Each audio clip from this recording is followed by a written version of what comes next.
नमस्कार, जागो जनमत में आपका स्वागत है। जागो जनमत से मैं इंसाफ। सरकार 2 अगस्त से स्कूल खोलने जा रही है और इस संदर्भ में आपको पता होगा कि कोरोना की तीसरी लहर की चर्चाएं चल रही है। ना अभी बच्चों को वैक्सीन लगी है और कोरोना से वैसे ही आर्थिक स्थिति सबकी बिगड़ चुकी है।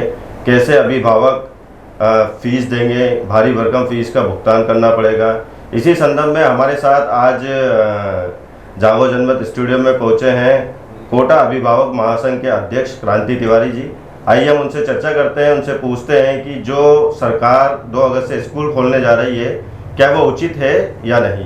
तो स्वागत है सर आपका जागो जनमत ऑफिस में। और मेरा आपसे क्वेश्चन है कि अभी जो स्कूल फीस को लेकर आपने कई प्रदर्शन किए, लोगों की कोरोना में आर्थिक स्थिति बिगड़ी हुई है, तो क्या ऐसी स्थिति में अभिभावक के ऊपर भारी भरकम फीस का भार पड़ेगा, ये उचित है? निश्चित तौर पे ये अभी कुछ दिनों से लोगों के फ़ोन भी आते हैं, हम लोग कई जगह गए भी हैं, हम भी ऊपर जयपुर में भी बात करी है इस मामले में।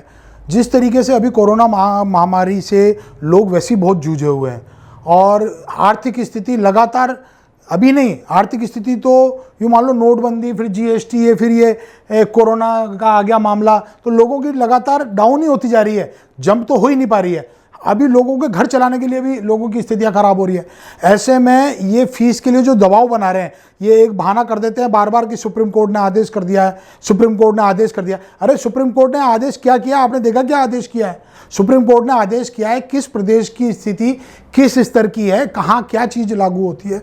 मैंने नहीं देखा कि शायद अपनी सुप्रीम कोर्ट का आदेश किसी ने पढ़ा भी होगा। और यदि आप कोर्टों के आदेश इतना यदि मान के दबाव बना रहे हो आप जनता पे फीस वसूली का, तो कोर्ट ने तो ये भी आदेश किया है कि आप फीस निर्धारण कमेटी समिति बनाओ अपने स्कूलों में। आपने बनाई क्या किसी स्कूल की? कोर्ट के कहने के बाद नहीं बनाई।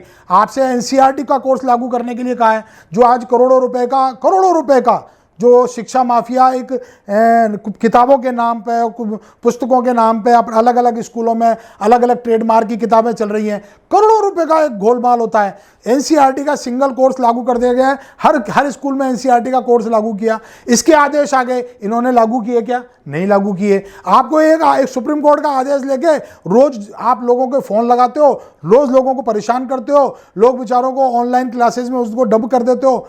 आपको सरकार ने ये पाबंद किया है कि ना तो आप किसी की फीस के लिए ज़बरदस्ती कर सकते हैं, ना आप किसी को मतलब स्कूल से निकाल सकते हैं। आप ऐसी कोई चीज़ नहीं कर सकते हैं जिससे कि अभिभावक को मानसिक तनाव हो। और अभी की स्थिति में लोगों की स्थिति, मानवीय स्थिति बहुत ख़राब है। मेरा स्कूल के जितने प्राइवेट स्कूल एसोसिएशन है, मेरा उन लोगों से हाथ जोड़ के निवेदन है, क्योंकि हाथ जोड़ के निवेदन तो मैं इसलिए कर रहा हूँ कि ये शायद इनके अंदर कहीं ये चीज़ इनकी आत्मा जाग जाए, कहीं इनको लग जाए कि यार हमारे ही शहर के लोग हैं, आज ये परेशान हो रहे हैं। तो आप ठीक है, आपको फीस चाहिए, आपका जितना खर्चा हो, मुझे नहीं लग रहा कि ऐसा कोई खर्चा है, लेकिन आप 50% फीस ले लीजिए। आप तो पीछे पड़े हुए हो कि हमें तो इतनी परसेंट फीस जमा कराओ। तो अगस्त से जो स्कूल खोले जा रहे हैं सर, तो पहली बात तो अभी वैसे ही कोरोना को लेकर तीसरी लहर की चर्चाएँ चल रही है। दूसरा, बच्चों को अभी तक कोई वैक्सीन लगे नहीं है और सरकार ने बोल दिया कि 2 अगस्त से हम बच्चों के स्कूल खोले जा रहे हैं। तो ये सरकार का डिसीजन क्या उचित है? देखिए, मैंने कल जब ये डिसीजन आया तो मैंने कल ही इस डिसीजन पे अपनी प्रतिक्रिया दी थी और आज आपके माध्यम से भी आपने ये बहुत अच्छा एक इशू उठाया है और इसको हमने कल पत्र भी लिखा है। हमारा एक डेलीगेशन यहाँ से शिक्षा मंत्री जी से भी मिलेगा, हम उनसे पुनः अनुरोध करेंगे कि इस पर पुनर्विचार किया जाए।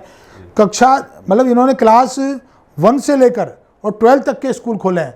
मेरा इसमें मानना है कि कम से कम नहीं, आपको 8th क्लास से 12th क्लास तक के बच्चों को अभी लागू करना चाहिए, क्योंकि ये जो तीसरी लहर, क्योंकि हम दूसरी लहर में जब तक हम संभले, इस शहर ने पर डे 150 से 200 लोगों की मौत का मंजर देखा है। हर मोहल्ले में, हर गली में, लोगों के घरों में डेड बॉडियां उठी हुई हैं। लोगों के मनों में दहशत है कोरोना को लेकर।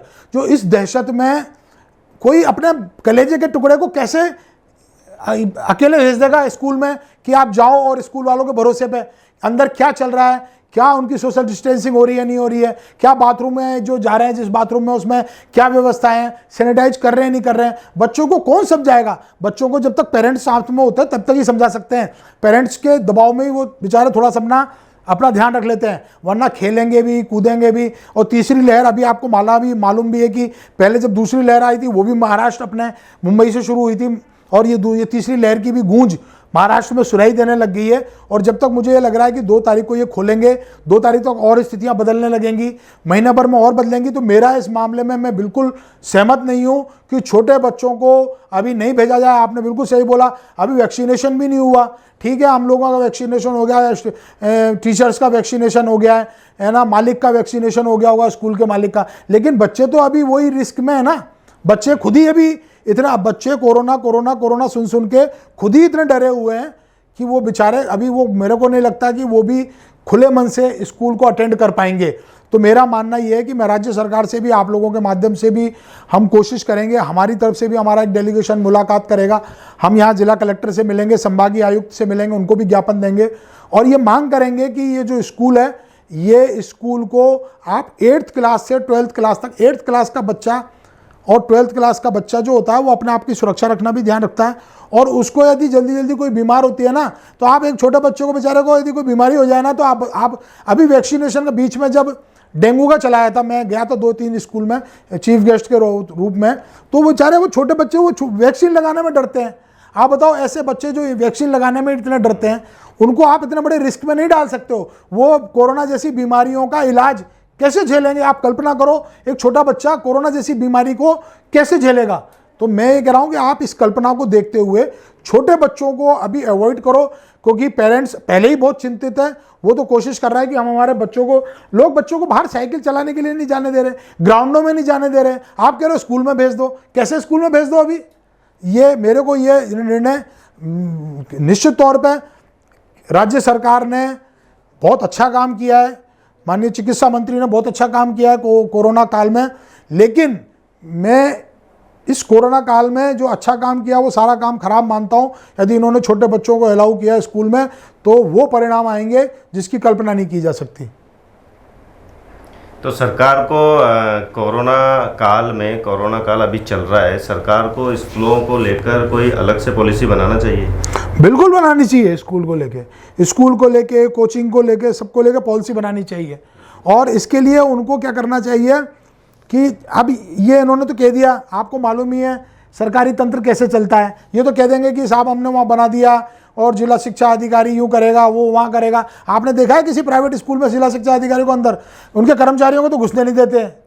किसी के अधिकारी की मैंने देखे हैं दृश्य बहुत। हमने ये लड़ाई, हम अभिभावकों की लड़ाई पिछले 6 साल से लड़ रहे हैं। जिला शिक्षा अधिकारी कहते हैं कि हमारे कर्मचारियों को स्कूल वाले अंदर नहीं घुसने देते। ये कैसे कौन सी गाइडलाइंस का पालन करवा पाएंगे? ये पूरी तरीके से कागजों में ही होगी थी, कोई गाइडलाइन बनेगी भी ना तो वो मुझे लगता नहीं है कि वो क्रियान्विति उसकी होगी, और उसका खामियाजा किसी को भुगतना पड़ेगा, तो आम जनता को भुगतना पड़ेगा।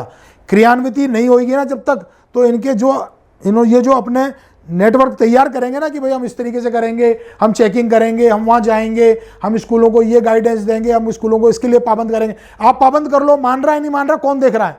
और देखने जाने वालों की हिम्मत नहीं है कि अंदर जाके देख लें, क्योंकि यहाँ पे सबको पता है जितने स्कूल हैं सब या तो बड़े नेताओं के हैं या बड़े उद्योगपतियों के हैं। कोई बेचारा सुबह जाता है तो शाम को उसका ट्रांसफर हो जाता है। ऐसी स्थिति में दुनिया को सब सच पता है, किसी की हिम्मत नहीं पड़ती। हम हमारे बच्चों की चिंता कर रहे हैं, कोटा शहर का एक भी बच्चा इस रिस्क में आएगा तो ये हमारी जिम्मेदारी बनती है, हम हमारे स्तर पर इसका विरोध करेंगे। बहुत बहुत धन्यवाद सर। और हमारे साथ थे अभी क्रांति तिवारी, कोटा अभिभावक महासंघ के जिला अध्यक्ष।